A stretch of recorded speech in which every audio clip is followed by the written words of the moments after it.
tell his recommendations of what he did for me, because I'm a little bit newer at this.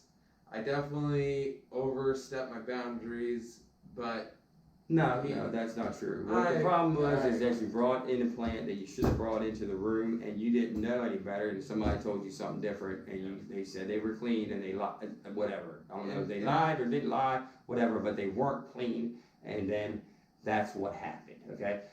If you're outside growing, though, let me tell you something about these things. They're bad, and they can be carried on just the wind, all right? So if you find out you have these things, if you catch them in the first week, you probably kill them. But if you find out you have these things, you got to turn all the fans off right away. So in a lot of cases, that's going to put everything out of whack from the get-go. So do not, I cannot stress enough, do not take stuff and put them in your patch. Bring them from seed.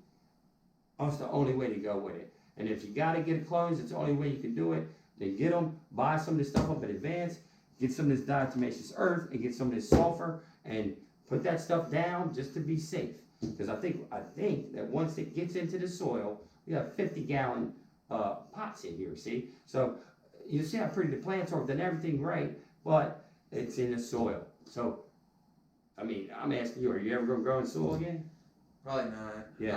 I really wanted to get the experience, and after, as a new person coming into this, I thought, again, where I had said I would try and save $1 or $2 here.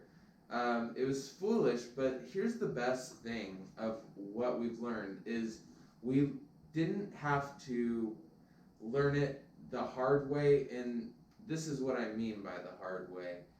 We found out before we got too far invested. Right. Granted, yeah, I've spent probably $350 with this stuff, the containers, the soil, everything. I mean, this was like $65, this was like $50, this was, I think, like this one was $83. Oh, 83, sorry. Yeah, so he spent his stuff coming in through Amazon every other day, right? So the idea with buying the different brands was I talked to a partner of mine that said he had them, he got rid of them totally, okay? I said, okay, so I let the mechanic know that. I said, my buddy said, they're not that bad. He got rid of them, had no problems. So that's what it is. He told me what to use, and this is what we'll do. And what he told me to do was he take a different type of poison, basically, and put it on 3 to 5 day increments, okay, and switch brands up so you don't create super mites, okay? And super mites are what would happen if you use this right here all the way through, or this all the way through, or this all the way through. That's why we changed it up, and that's why it costs so much more. So that's what we did. We followed everything to the letter. Okay, this right here, this is really the strong stuff. Okay, this is BotaniGard Maxx. All right, and I'm gonna let him tell you about that a little bit more later. But the first thing we used was Safer Band 3-in-1. Okay. And like I said, $83, but that was at the hydro store, so stuff is a lot more expensive up there. But $83, I mean, that's just insane. So we went ahead, did everything we were supposed to do. First thing we did, we took up and bought some ladybugs. All right, then come to find out, supposedly they do eat spider mites, but they do not eat russet mites, and these are cannabis russet mites, I believe, is the exact name for these.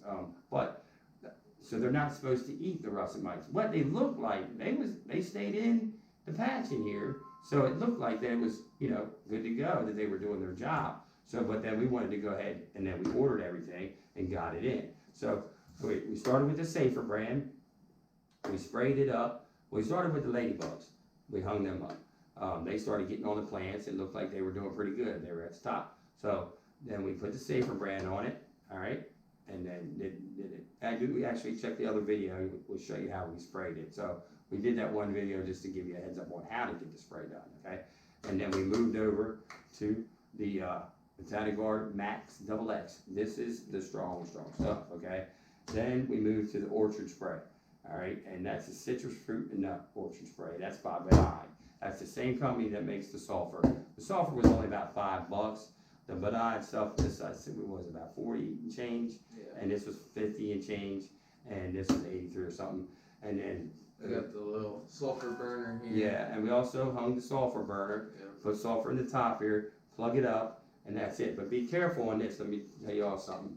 All right, if you ever use one of these, if this gets off, like if you try to turn this, that'll flip over, and this will pour out like molten hot sulfur. You understand? So don't make that mistake. All right, I did it, made the mistake. I went to move it and tried to and it just really quick split, turned on me, and got on my shoes. And the shoes are ruined, but they were, shoes for the garden anyway. So. And I mean, just now while we're talking about safety, just real quick. Yes. When we were addressing all of this, Very important.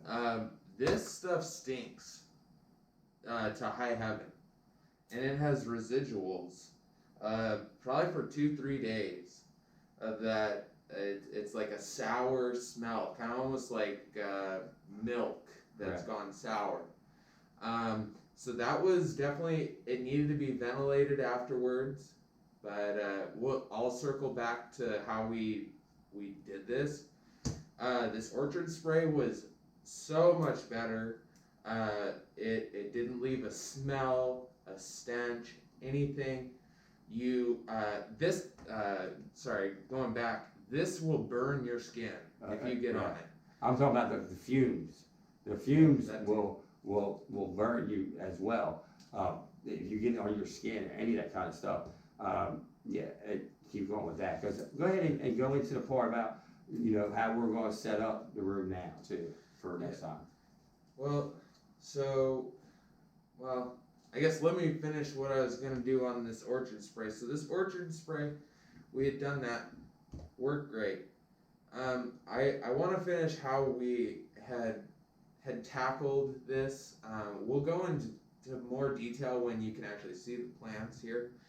But we had done the 2 rounds of this. We'd done the sulfur, and then we had discovered the diatomaceous earth. So I'll get into in a minute. Okay. Exactly. Go ahead. All right. So we went in this order right here. Safer brand, this, then this twice. Okay. So diatomaceous earth, what that is, okay, is it's actually diatoms, which are ancient mollusks of some sort. Basically, they're just seashells of any type, and it basically turns into sediment or else shells themselves. And it's ground up really, really fine. And what it's supposed to do is any animal any insect with an exoskeleton, these have